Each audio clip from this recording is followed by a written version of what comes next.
Bonsoir, chers auditeurs de Radio Liberté. Bienvenue à toutes et à tous dans cette émission spéciale d'hommage à notre confrère émérite Norbert Zongo et ses 3 compagnons d'infortune, assassinés le 13 décembre 1998 à une centaine de kilomètres de Ouagadougou, précisément dans la commune de Sapuy.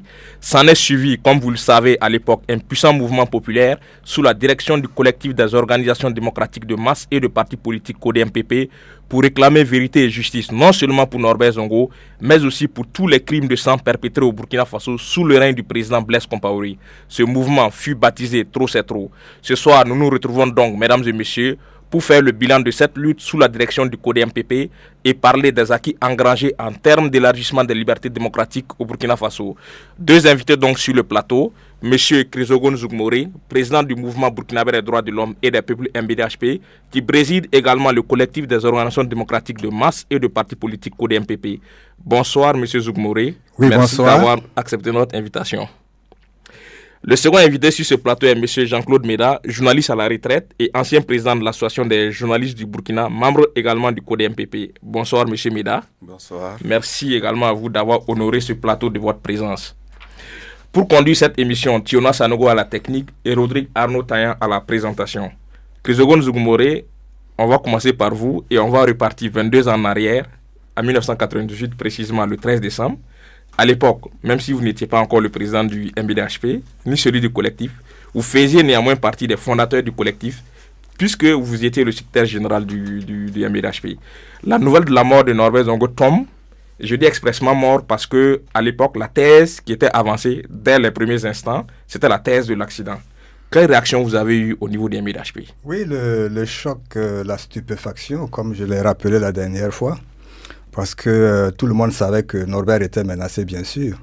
Mais on ne s'attendait pas à ce qu'il ait une fin aussi tragique, aussi cruelle.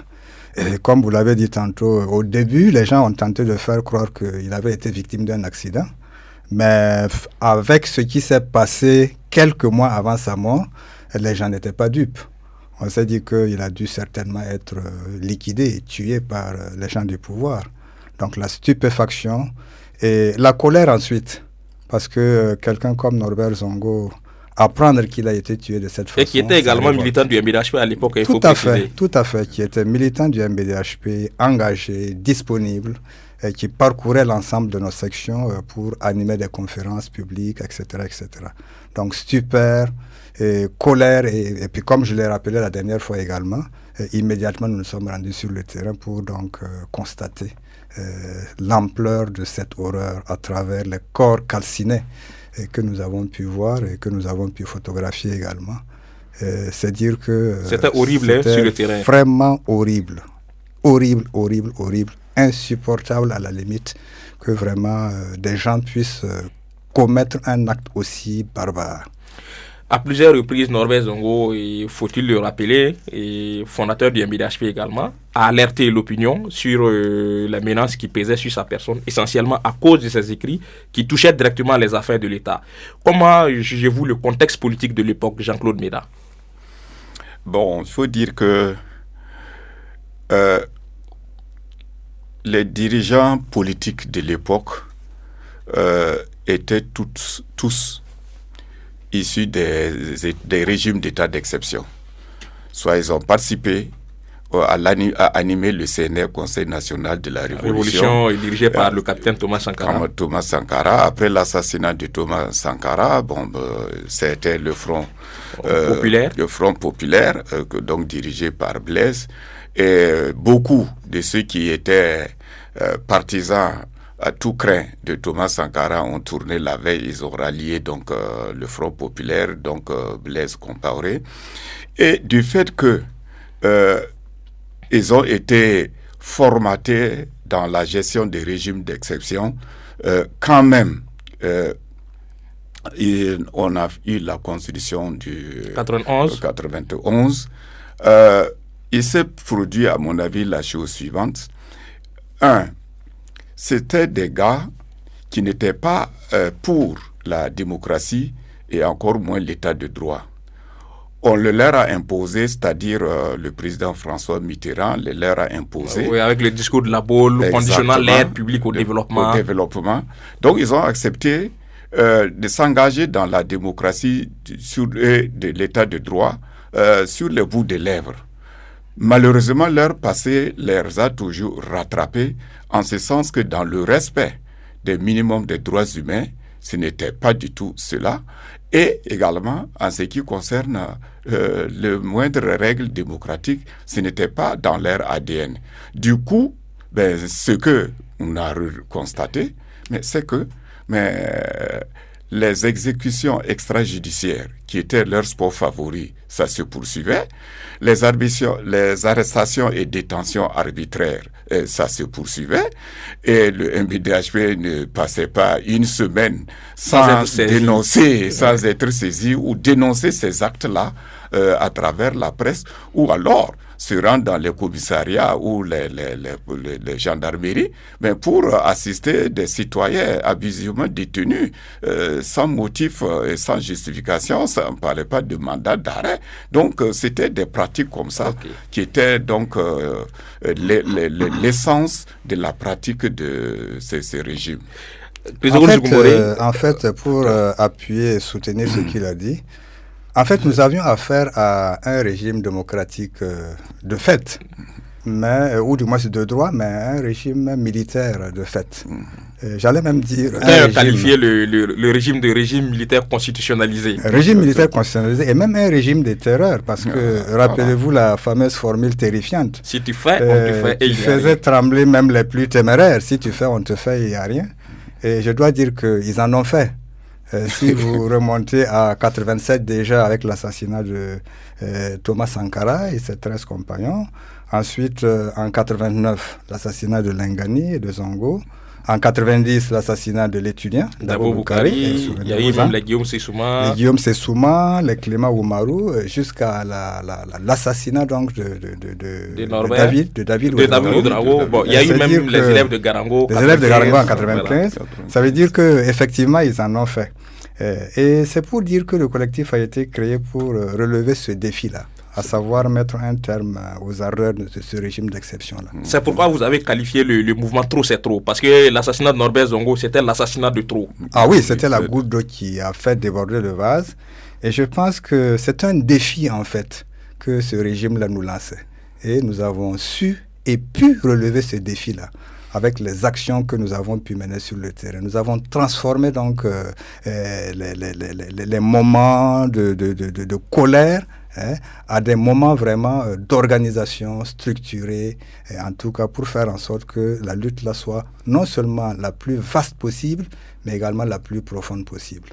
Je dois dire que sur le plan politique également, vous voyez, tous les partis politiques dits de l'opposition s'étaient atomisés. Pratiquement, on avait le CDP, l'ODPMT qui s'est mué en CDP, et n'avait en face de lui que des petits partis qu'ils avaient réussi. Parce que comme Norbert Zongo le disait, tout le monde était rassemblé autour de l'ODPMT. Donc du coup, effectivement, là où il y avait encore de la résistance, ou au moins des gens qui le contre-pouvoir, mais c'était au niveau des syndicats, des organisations de la société civile et des droits humains. C'était vraiment ces organisations-là qui constituaient vraiment l'espoir et la référence pour les citoyens honnêtes. Président Zoumoura a planté le décor de la situation des droits de l'homme au Burkina à l'époque, en rappelant les assassinats qui ont eu lieu avant, et celui de Norbert Zongo. On a cité des noms comme les Oumarou Clément Ouedraogo, les Guillaume Sessouma, les Lengani, Dabo Boukari, Blaise Sidiani, Émile Zigani, David Ouedraogo, j'en passe. Il y avait essentiellement beaucoup d'assassinats à l'époque, beaucoup de violations des droits de l'homme. Monsieur Médard, lorsque vous comparez la situation d'alors avec celle d'aujourd'hui, quelle appréciation faites-vous? Il faut dire que le mouvement Trop c'est trop, donc le collectif, a vraiment travaillé. Aujourd'hui, on ne parle plus de trop c'est trop. Du moins, autant si tu fais, on te fait, et puis il n'y a rien. Tu as dit cette terreur-là, qui était donc, qui planait sur les populations, du fait donc du RSP, cette peur-là a disparu au point que même pendant les luttes du collectif, mais tout le monde avait dit que non, la peur a changé de camp. Parce que c'était comment pouvait-on imaginer qu'un président qui prend tout un régiment pour constituer donc sa sécurité, au détriment mieux équipé, mieux armé, mieux financé que les autres, que l'armée nationale. Donc du coup, ça révélait même l'esprit du tenant de ce pouvoir, du premier, du président.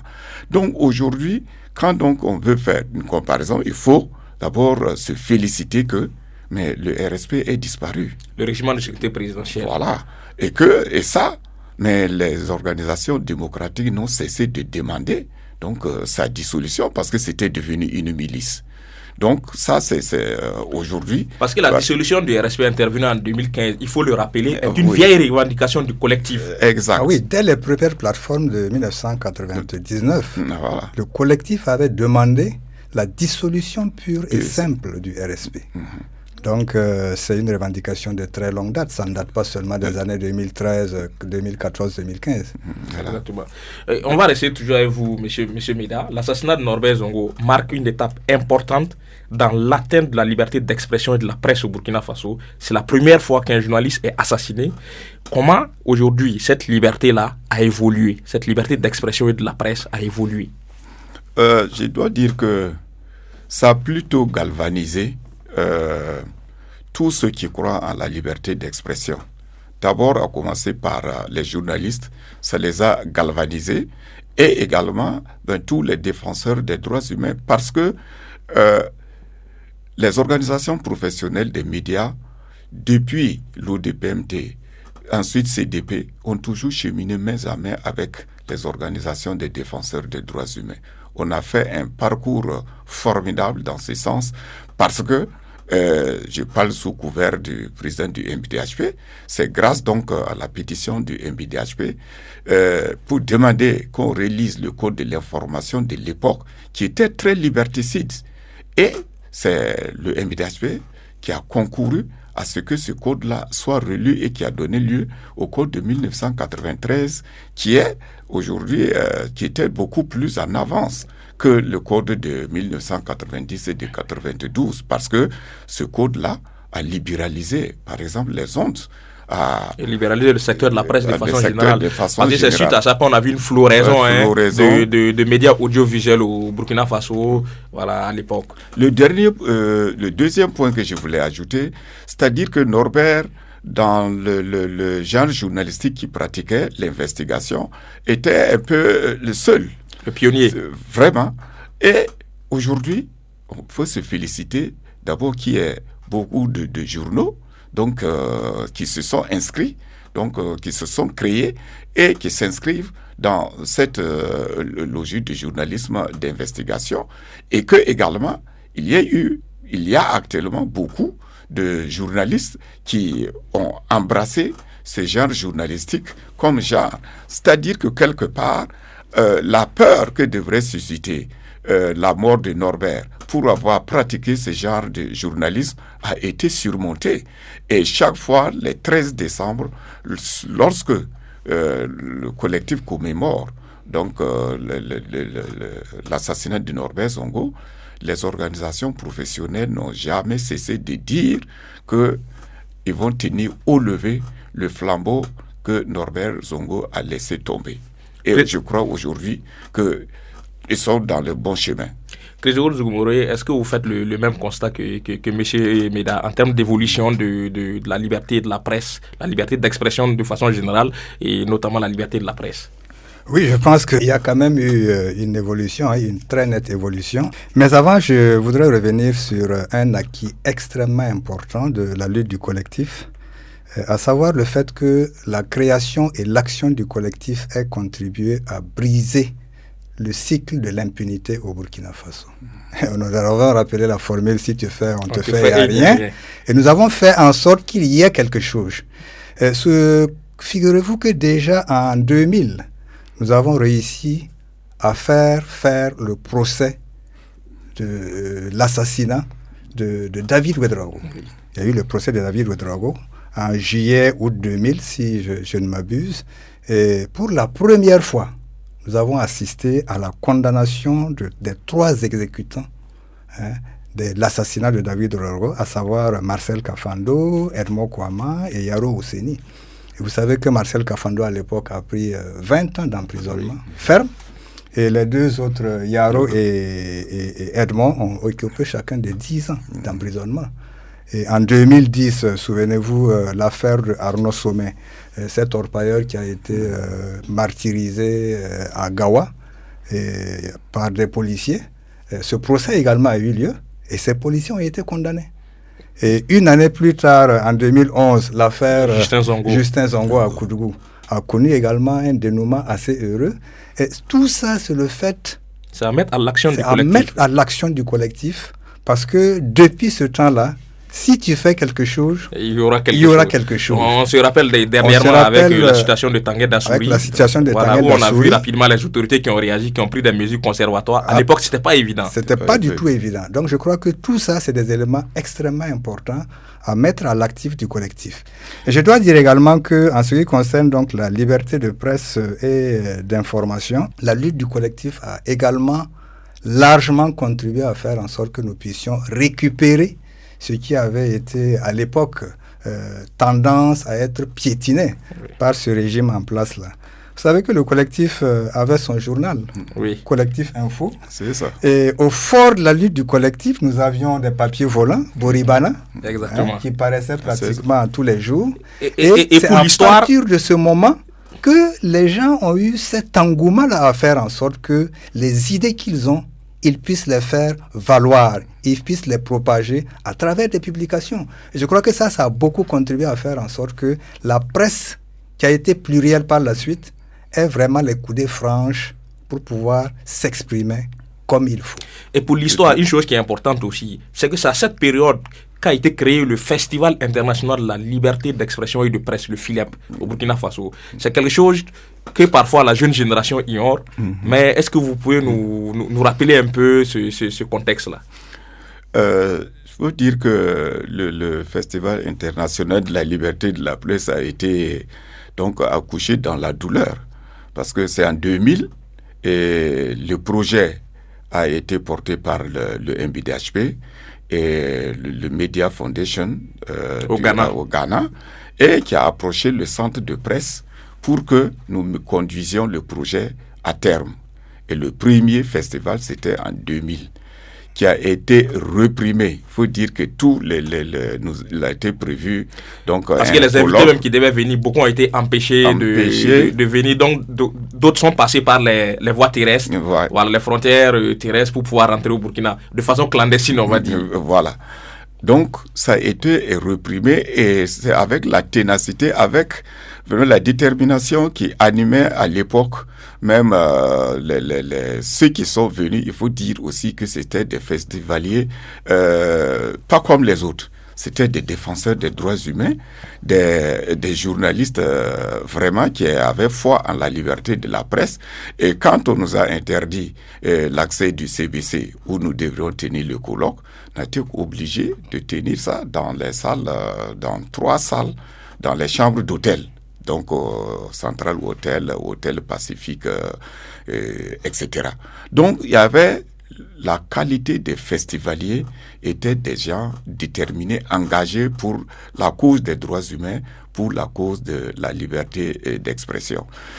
Je voudrais également ajouter quelque chose à ce qui a été dit par rapport aux acquis du collectif, c'est la conscientisation. Parce on va revenir sur ça, M. Mida. Voilà. Fidèles auditeurs et auditrices de Radio Liberté, pour celles et ceux qui nous prennent en cours, nous sommes avec 2 invités, M. Chrysogonos Zougmori, président du mouvement burkinabé des droits de l'homme et des peuples MBDHP, et président du collectif des organisations démocratiques de masse et de partis politiques CODEMPP, créé au lendemain de l'assassinat de notre confrère Norbert Zongo et de ses 3 compagnons pour exiger vérité et justice pour ces derniers et l'ensemble des crimes de sang perpétrés par le pouvoir compaoré. Sur le plateau également, M. Jean-Claude Meda, journaliste à la retraite et ancien président de l'association des journalistes du Burkina AJB.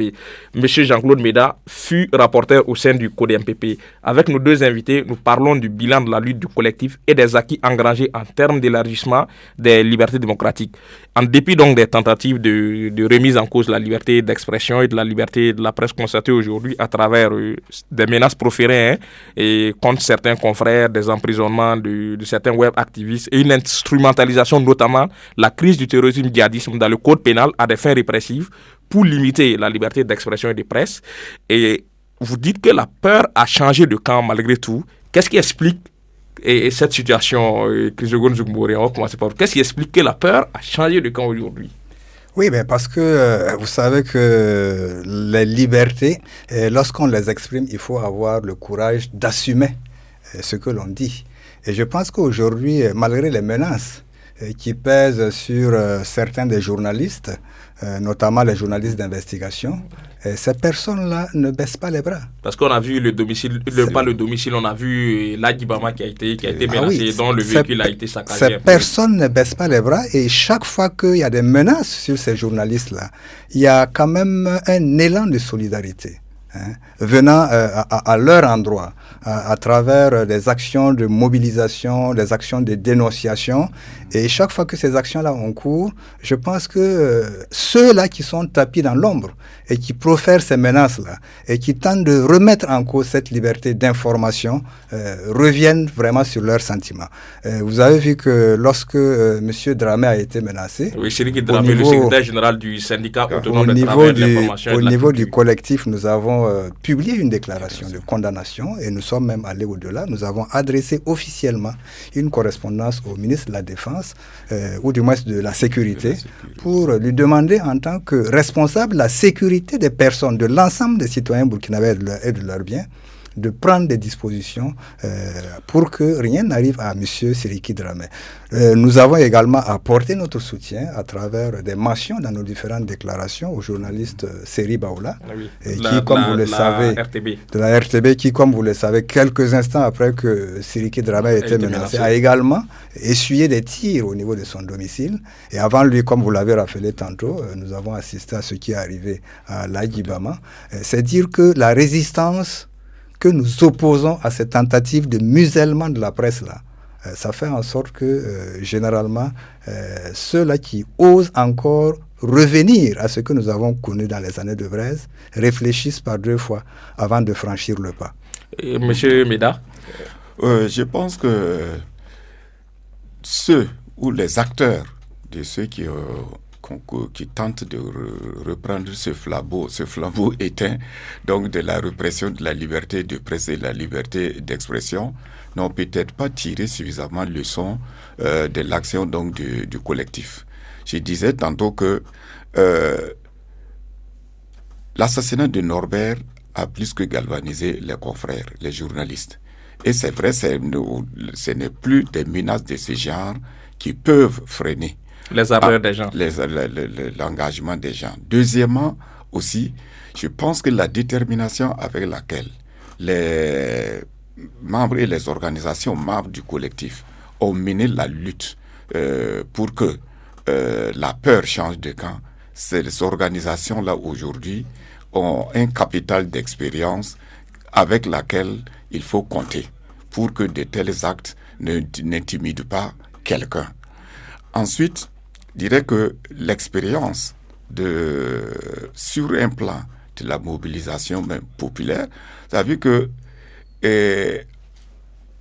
beaucoup, si on prend même sur un terrain politique et des trous de population, il fut un moment où même les communes dans les maires, c'était difficile pour les maires de gérer les communes comme ils voulaient et comme ils l'entendaient, faire des passe-droits, passer des marchés où les gérer de gré à gré de façon que il y a eu beaucoup de maires. C'est en ce moment que le slogan « Plus rien ne sera comme avant » a été expérimenté au Burkina Faso. Voilà. Et non sous la transition, voilà. Comme d'aucuns tentent de le faire croire.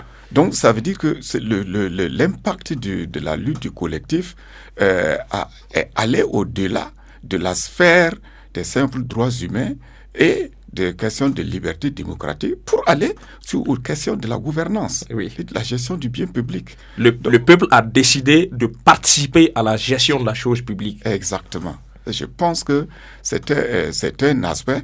Et le fait que, mais aussi on constate, plus la lutte du collectif avançait, mais plus il y a eu dans tous les secteurs des problèmes, qu'on prenne dans le secteur de l'éducation. On a parlé tantôt de Justin Zongo. Mais qu'est-ce que au niveau des élèves ne se sont plus laissés faire? Mais même au niveau des forces de défense et de sécurité. Mais la mutinerie de 2011.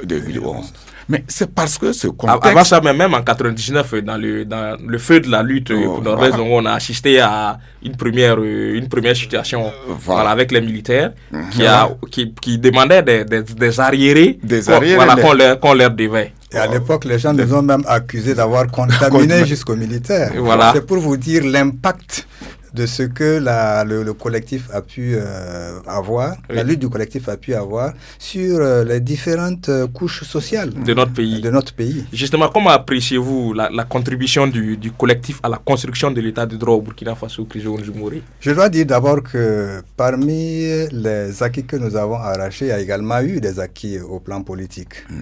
Vous savez qu'en 2007, en 97 plutôt, il y a eu une révision de l'article 37 qui disait que le chef de l'État est réélu pour 7 ans. Voilà. Point.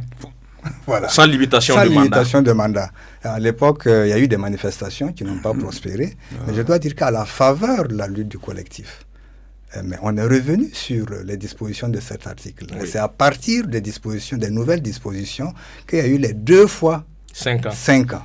Donc, ça, c'est le premier point. Le deuxième point, nous avons quand même contribué à faire en sorte qu'on relise le code électoral de l'époque, qui n'était pas du tout favorable aux partis politiques d'opposition.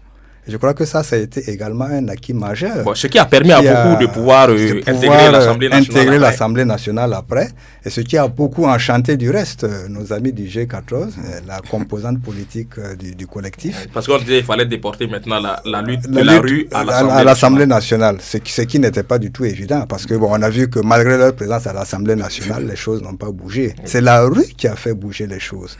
Voilà. Donc je crois que voilà des éléments qui ont quand même contribué à faire avancer un tant soit peu, en tout cas, ce que je pourrais appeler les libertés politiques au niveau du Burkina Faso. Et rappelez-vous déjà qu'à l'époque, nous étions également sur le champ pour les candidatures indépendantes, et qui finalement ont été acceptées il y a 2 ou 3 ans. Donc, c'est vous dire que c'est quand même des actions extrêmement importantes avec un impact fort, qui ont marqué vraiment l'évolution de la vie politique dans notre pays. Monsieur Meda, pensez-vous que les événements historiques des 30 et 31 octobre 2014, avec l'insurrection populaire qui a chassé du pouvoir le président Blaise Compaoré après 30 années de règne et l'a contraint à l'exil, de même que la résistance populaire héroïque au coup d'état du général Gilbert Diendéré en septembre 2015, peuvent être mis à l'acquis du collectif en termes surtout de contribution à l'éveil des consciences populaires au Burkina? Incontestablement. Parce que ce qui s'est passé, on ne peut pas du jour au lendemain se lever et renverser et chasser un régime tel que celui de Blaise. Un régime qui était assis depuis 30 ans. 30 ans. Tu ne peux pas, il n'y a pas d'axe spontané qui puisse venir à bout d'un tel régime. Ça, c'est un. Deuxièmement, il a fallu des entraînements pour emprunter le terme à certains. Voilà. Donc, deuxièmement, il faut considérer que les actions du collectif, quand le collectif a été créé, mais les mêmes là ne donnaient pas cher pour la survie du collectif. D'autres l'ont donné 6 mois. Mais on a fait plus de 6 mois. Et ce n'est pas 6 mois de sommeil.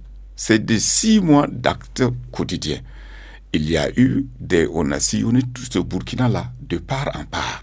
Des meetings pratiquement tous les week-ends dans les provinces. Ensuite, des meetings à choses. Oui, parce qu'à cette période, en termes d'expérience de lutte, notre peuple a quand même appris un peu, puisque à l'époque, il y a eu la constitution des collectifs de zones, même dans les quartiers. Les gens se sont regroupés en collectifs pour pouvoir mener la lutte au niveau local. C'est ça. Et si vous avez constaté également, les formes d'organisation, les plateformes d'organisation se sont élargies. depuis 2008 avec les mouvements contre la vie chère. Mais après, ça s'est constitué, il y a eu un collectif contre la vie chère. Voilà, la coalition nationale de lutte contre la vie chère. Contre la vie chère. Donc, ce sont des formes d'organisation qui sont allées en s'élargissant et donc qui ont regroupé beaucoup d'organisations qui, sur des thématiques donc, qui les concernent. Aujourd'hui encore, vous constatez, il y a le problème du foncier.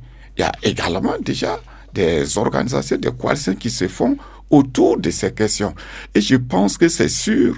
Et également, Zoumouré avait souligné l'impunité. Il y a trop de dossiers de crimes économiques à ce jour non jugés. Et que les gens, grâce à l'action du collectif, sont au courant. Donc, ce qui fait que...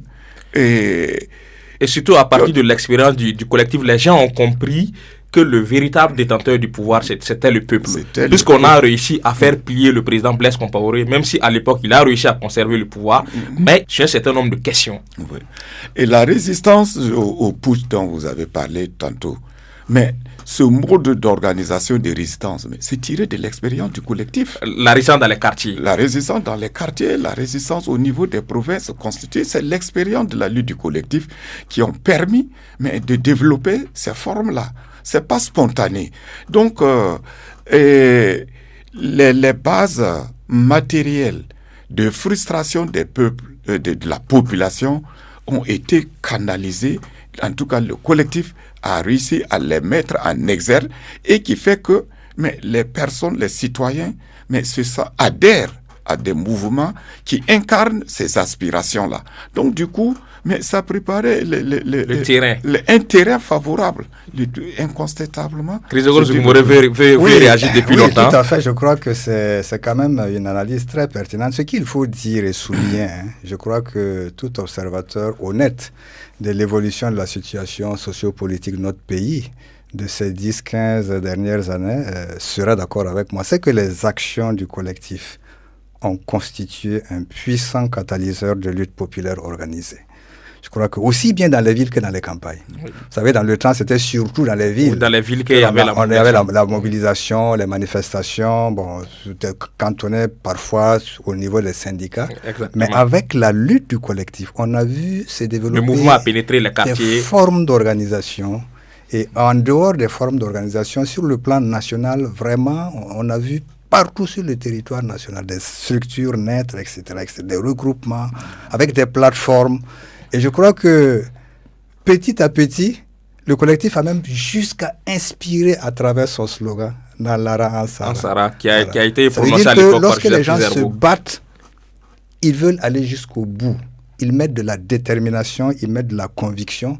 Et je crois que cela, c'est vraiment l'action du collectif qui a contribué à faire cela. Nous avons même fait des émules en Afrique. Vous prenez par exemple le Sénégal avec le M23 au Sénégal. C'est un peu la forme d'organisation que nous avons constituée ici. Au Mali, pareil, au Niger, pareil. Ça veut dire que l'action du collectif, l'expérience du collectif a franchi les frontières du Burkina Faso pour inspirer d'autres peuples d'Afrique. Et nos actions ont fortement contribué à booster, à capitaliser la liberté d'organisation. C'est surtout le plus important. C'est-à-dire, on n'aurait pas pu réussir, par exemple, l'insurrection populaire si on n'était pas suffisamment organisé.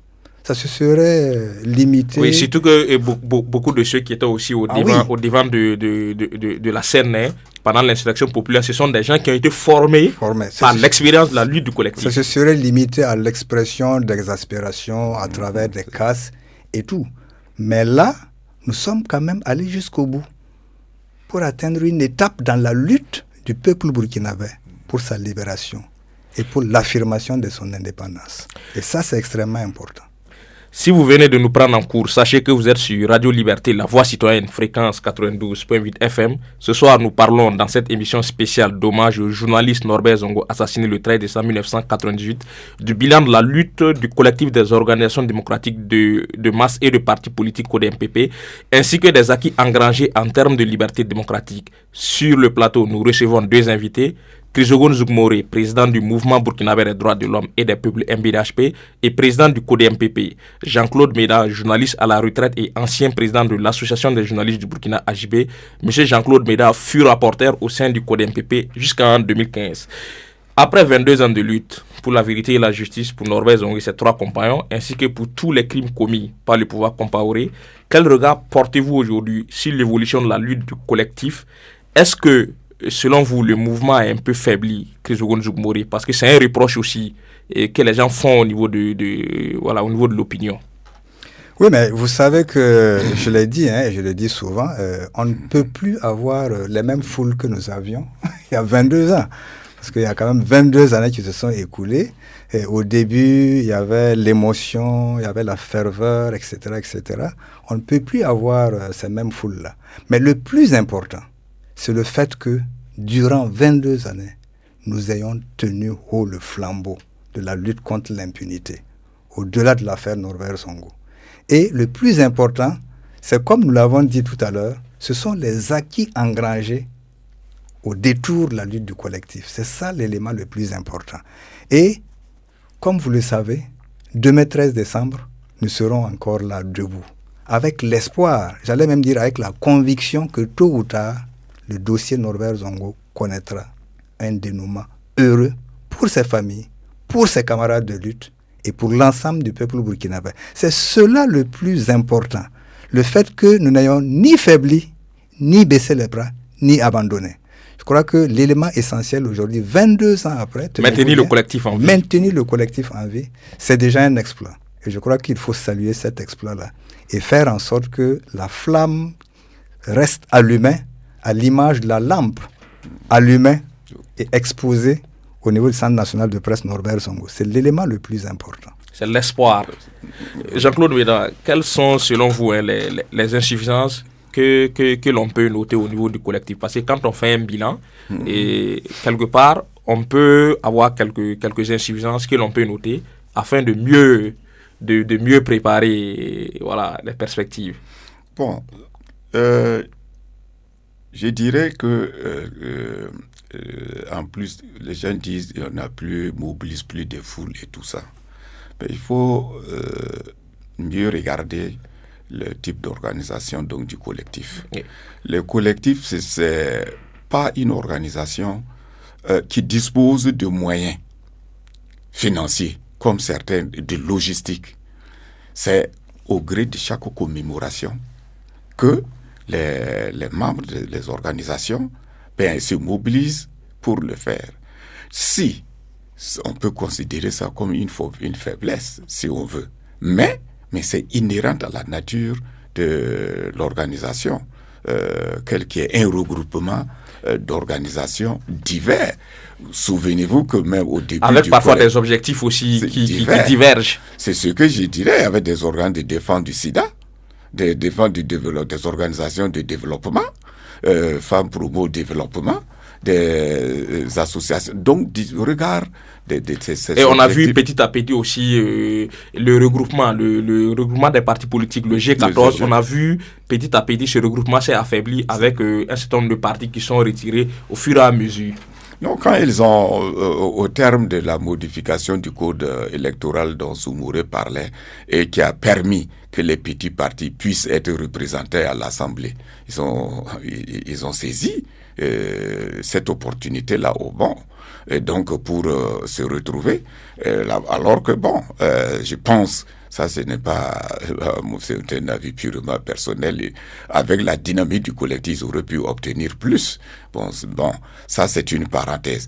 Mais je dois dire que en termes de faiblesse, on ne mobilise plus beaucoup, oui, mais pourquoi on ne mobilise pas? C'est là inhérent à la nature. On aurait des moyens qu'on allait aller dans les provinces, chercher des militants pour venir montrer au niveau de Ouagadougou que le collectif il vit. Mais du reste, ce n'est même pas ça. C'est que chaque fois, dans chaque province... Non, mais le collectif n'est pas mort, hein. Non, voilà. Chaque fois, il faut rassurer les gens. Il faut relativiser, parce que les gens font cette observation à partir des meetings que nous tenons à la place de la nation. Voilà. Alors que, comme on l'a toujours dit, les manifestations de chaque 13 décembre, ce sont des manifestations d'envergure nationale. sur l'ensemble du territoire national. Je crois que ça, c'est un signe de vitalité du collectif et de la CCVC. Que sur l'ensemble du territoire national, dans l'ensemble des 45 provinces, il y ait des manifestations, c'est un signe de vitalité du collectif. Mais se cantonner à Ouagadougou chaque fois pour dire vous ne mobilisez plus, voilà. À la limite, ça n'a pas de sens. Mais est-ce qu'une des insuffisances aussi que l'on peut noter, hein, et qui peut ne pas être inhérente forcément au collectif, mais c'est qu'aujourd'hui, un certain nombre d'organisations politiques qui étaient membres du collectif se retrouvent aujourd'hui dans la gestion des affaires de l'État. Est-ce que il n'y a pas une certaine incompatibilité aujourd'hui que l'on peut voir à ce niveau? Oui, mais parmi ceux qui étaient au collectif à l'époque, c'est vrai que, par le jeu des alliances, il y a l'UNIR-PS qui est à la PMP. Sinon, ni le CDP, ni quoi d'autre comme parti politique n'était membre du collectif à l'époque. Mais ce qu'il faut dire effectivement, c'est que, comme je l'ai rappelé la dernière fois, le collectif, c'est deux composantes. C'est la composante société civile, et la composante de masse, et la composante parti politique. Mais nous avons été créés en 1998 et dès 2000, il a commencé à avoir des défections. Oui, parce que souvent, c'est difficile de regrouper société civile et parti politique pendant longtemps. Parce que nous étions dans la perspective déjà des élections municipales de 2000 et des élections législatives du mois de mai 2002. Et comme je l'ai dit la dernière fois également, nous dormions sur la même natte, mais nous n'avions pas les mêmes rêves. Parce qu'ils caressaient le rêve d'accéder au pouvoir en se servant du collectif, des mobilisations que nous avions à l'époque. Et nous avions pour objectif fondamental la vérité et la justice sur l'affaire Norbert Zongo et plus largement la lutte contre l'impunité des crimes de sang et des crimes politiques. Voilà pourquoi dès le départ, même pour la direction du collectif, il y a eu des débats. Oui. Parce qu'il y en a qui avaient voulu que ce soit une présidente tournante, c'est-à-dire les relations de masse 6 mois, les partis politiques 6 mois. Nous avons dit non, ça ne peut pas marcher comme ça. Sachant que si les partis, c'est pas que nous n'avions pas confiance en eux, mais avec les perspectives électorales qui étaient à l'horizon, nous sentions que s'ils prenaient la direction, même pour 6 mois tournants, ça pouvait un peu jouer sur les objectifs de départ du collectif. Il y en a qui nous ont reproché cela de manière ouverte, comme Maître Herman Yamoyo, et qui a quitté et qui s'est retourné à un moment donné contre les militants du collectif. Pas simplement retourné, mais violemment retourné contre les militants. Hier, ici, sur ce même plateau, nous avions nos camarades de Koudou. Oui, parce qu'il faut rappeler aux auditeurs que cette émission, c'est la 4e émission qui est enregistrée en hommage à Norbert Zongo, parce que on a parlé de beaucoup d'autres sujets depuis le 9 décembre jusqu'à aujourd'hui. Qui sont venus donc témoigner de ce qu'ils ont vécu à Koudou comme répression. Une répression, mais féroce, barbare. Je me rappelle le jour de l'agression de Mao, il l'a rappelé du reste hier, à travers Mohamed Ouedraogo, qui était le président de notre mouvement à l'époque, et le président du collectif. Ce jour-là, j'ai appelé personnellement Maître Herman Yamoyo. Lorsque j'ai été alerté sur le fait que Mohamed était menacé de mort, je l'ai appelé. Menacé de mort par des éléments appartenant au parti de Herman Yamoyo. La DFRD à l'époque. Je l'ai personnellement appelé pour lui dire, écoutez, nous avons l'information comme quoi la vie de notre président est menacée. Faites tout ce qui est en votre pouvoir pour que cela n'advienne pas.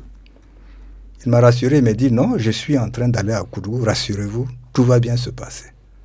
Jusqu'à ce que nous apprenions l'incendie du domicile de Mohamed Sawadogo Mao, l'incendie d'autres domiciles, celui du docteur Nakoulma, qui était là également hier, et d'autres camarades du collectif, après avoir naturellement incendié, complètement cramé le siège du MBDHP à l'époque. C'est vous dire que déjà en 2000, la composante il y avait des frictions déjà du CODE-MPP avait perdu toute stabilité. Ce qui, naturellement... Parce que selon certains analystes, c'était quand même difficile, et cette cohabitation pendant longtemps entre société civile et politique. Oui, mais ce qu'il faut se dire, c'est que nous nous battions pour une cause. Nous nous battions pour une cause, et puis il faut rappeler que nous nous battions sur la base d'une plateforme claire et nette, en 5 points. que nous avons encore. Donc c'est autour vous pouvez nous rappeler voilà, rapidement la plateforme initiale. les différents points de cette plateforme initiale comportait 5 points, à savoir d'abord la vérité et la justice sur l'assassinat de Norbert Zongo et ses compagnons. Deuxième point, vérité et justice sur les nombreux crimes de sang économiques commis. Troisième point, le respect des droits humains en général et les règles du jeu démocratique. Je vous ai dit que nous avons quand même contribué à faire en sorte qu'il y ait quand même la modification de l'article 37 de l'époque. Le quatrième point, on a parlé de l'indépendance et de la refondation de la justice. Oui. Et le cinquième point, enfin, c'était la refondation du cadre institutionnel pour l'instauration d'un état de droit véritable.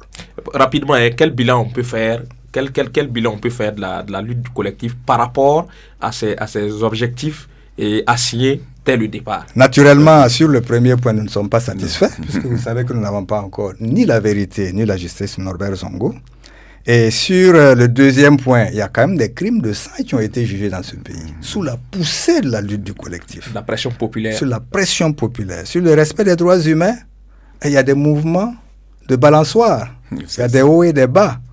Vous savez que lorsque vous lâchez un peu de vigilance, les droits humains sont violés. Parce que la lutte pour la défense des droits de l'homme, c'est une lutte permanente. C'est une lutte permanente de tous les instants. Sur le quatrième point, sur l'indépendance de la justice et la refondation, il y a quand même eu quelques avancées. Il y a eu des réformes, quelques avancées qui sont quand même notables, mais qui pourraient être davantage approfondies pour faire en sorte que cette justice-là soit véritablement indépendante. Si elle était indépendante, déjà à l'époque, nous n'en serions pas là avec le dossier Norbert Zongo. Oui, puisqu'il y a eu un non-lieu à un moment donné. Un non-lieu qui n'avait pas du tout de sens. Et enfin, sur la refondation du cadre institutionnel, vous savez qu'en 2001, sous la poussée du collectif, il a été institué un collège de sages qui a produit un rapport, le rapport du collège des sages, et qui revenait sur les travers institutionnels, politiques de la gestion, de la gouvernance dans notre pays, et qui avait rejoint le collectif dans ses analyses. Et je pense qu'aujourd'hui encore, il y a besoin que nous puissions faire en sorte que l'État soit profondément réformé. Quel enseignement tirer de la lutte du collectif des organisations démocratiques de masse et de partis politiques, Jean-Claude Meda? Parce qu'on tend un peu vers la fin de cette émission.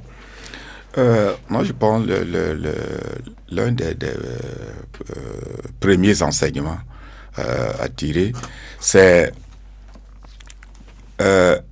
l'organisation. C'est-à-dire que pour arriver à avoir des résultats tangibles, il faut l'organisation. Et je crois que le collectif, non seulement c'est une organisation, mais il a imaginé le type d'organisation qui lui permettait de fédérer toutes ces organisations d'objectifs différents. Deuxième leçon que moi je tirerai, c'est que, il vient de le rappeler, pour pouvoir fédérer de telles forces vraiment d'objectifs différents, il faut une plateforme à laquelle tout le monde adhère. Sans cela, on va tirer à U et à DIA. Or, le collectif, on n'aura pas une boussole. Jamais. Or, le collectif a su contenir toutes ces organisations dans le cadre qui était donc le sien dès le départ et qui a toujours été donc la boussole. Troisièmement, je pense que c'est les points qui peuvent fédérer des organisations diverses qu'il faut bien identifier et qui correspondent réellement aux attentes de ceux qui s'engagent. Si tu ne trouves pas ton compte, c'est difficile. Et je pense que les points qui ont fait l'objet de fédération des énergies avaient été bien identifiés. Et je pense qu'il y a un point sur lequel qui va rester et qui demeurera, c'est-à-dire le peuple burkinabé croit énormément à la vie humaine et jamais ne va lâcher quelqu'un qui violerait impunément. Vouloir le faire, ça va être difficile. Et enfin, c'est l'impunité.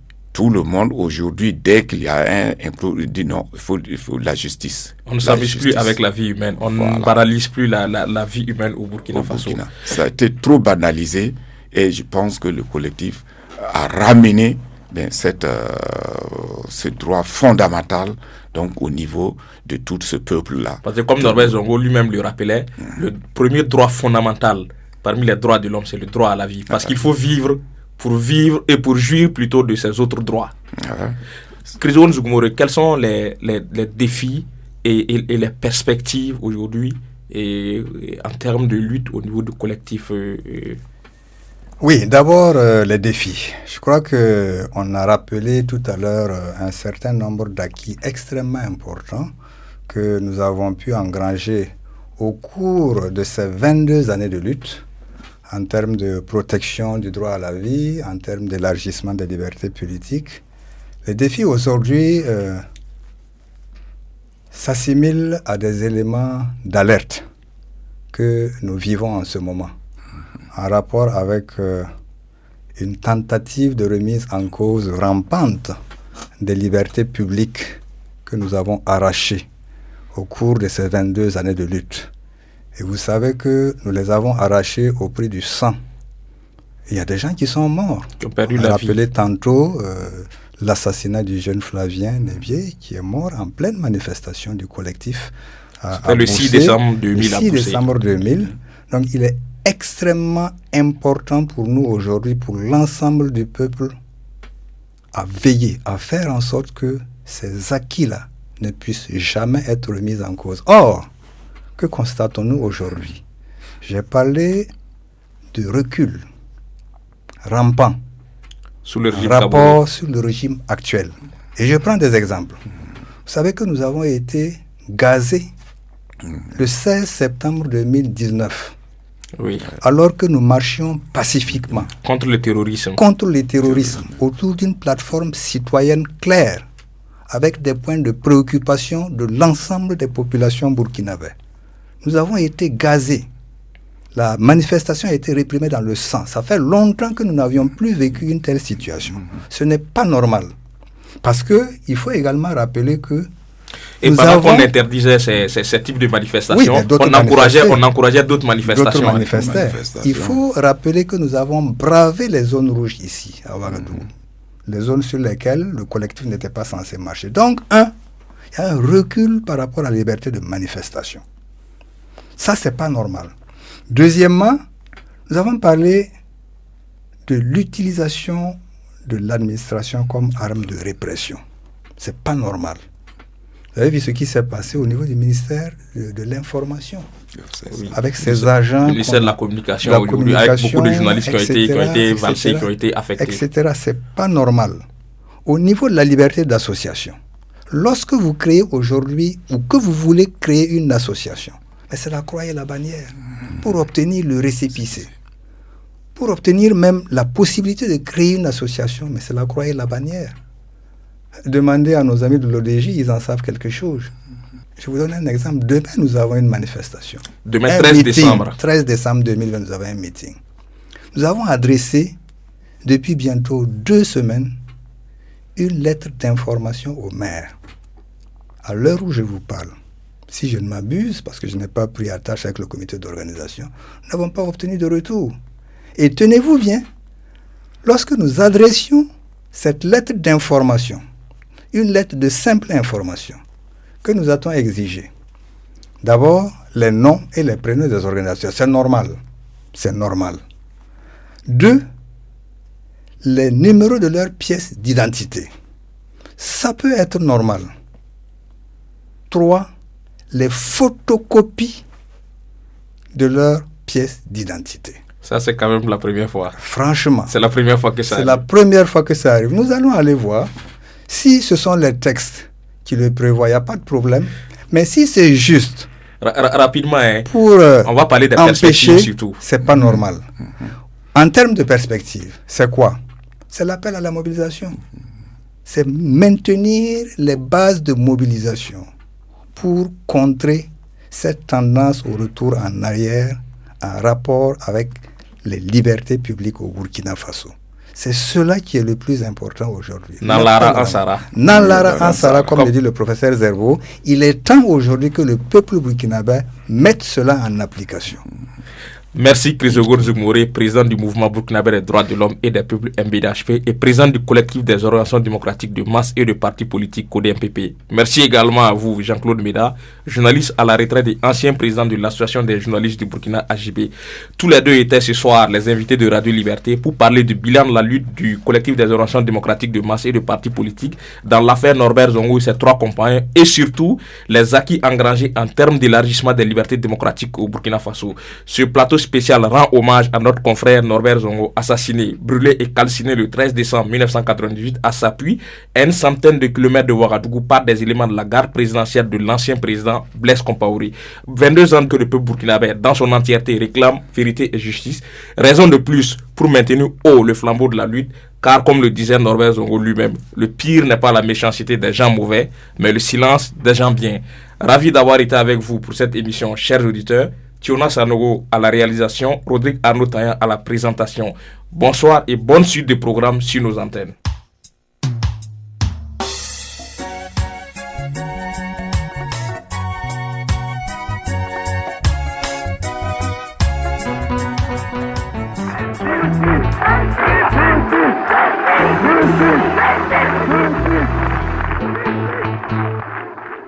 Les criminels et leurs auteurs ont fabriqué une bombe de 5 mégatonnes qui va les emporter. Norbert, tu es parti un 13 décembre. Je dirais au risque de me rendre coupable d'un blasphème, car j'ai l'audace de nommer le Christ, que le chiffre 13 t'aura été fatal. Lui nous enseigne la Bible pour sauver nos âmes, et toi pour rendre effective la liberté d'informer, la liberté de presse, chez toi au Burkina et partout ailleurs en Afrique. Tes assassins t'ont lâchement assassiné, froidement assassiné et laissé ton corps calciné dans ta voiture. Ces assassins-là